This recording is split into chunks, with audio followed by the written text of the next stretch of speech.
So ఈ రోజుల్లో మీ అందరినీ థియేటర్కి రప్పియాలంటే మాకు చాలా ఛాలెంజ్ టైం ఇది. సో ఏదో ఒకటి ఎక్స్ట్రాడినరీ ఎగ్జైట్మెంట్ అవుతే కానీ మీరు రారు, మాకు తెలుసు అది.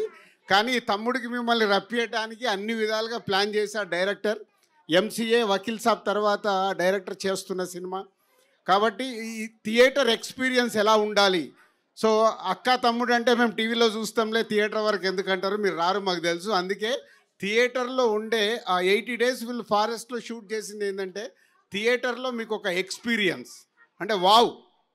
డెఫినెట్గా మీరు థియేటర్లో ఈ సినిమా వావ్ అనే ఫీలింగ్స్లో చాలా మూమెంట్స్ ఉంటాయి. సో అంటే సెకండ్ హాఫ్ అయితే ఒక 45-50 minutes ఒక వేరే వరల్డ్లోకి వెళ్తారు. ఆ ఎక్స్పీరియన్స్, ఆ feeling and brother and sister emotion. ఇందాక నేను చెప్పినట్టు మా బ్యానర్లో first time sister and brother మీద వస్తున్న స్టోరీ ఇది.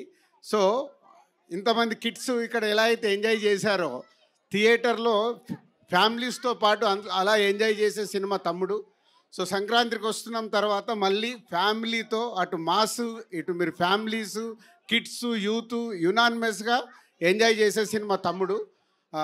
దిల్ రాజుగా నేను మీకు మాటిస్తున్నా, మీరు థియేటర్కి వెళ్తే డిసప్పాయింట్ అవ్వకుండా థియేటర్కి వెళ్ళి బయటకు వచ్చేటప్పుడు ఒక మంచి సినిమా చూసి ఒక ఎక్స్పీరియన్స్తో వస్తారు. సో అంత కాన్ఫిడెంట్ ఫిలిం. డైరెక్టర్ అంత హార్డ్ వర్క్ చేసి ఇంతమందితో హార్డ్ వర్క్ చేయించుకొని చేసిన సినిమా.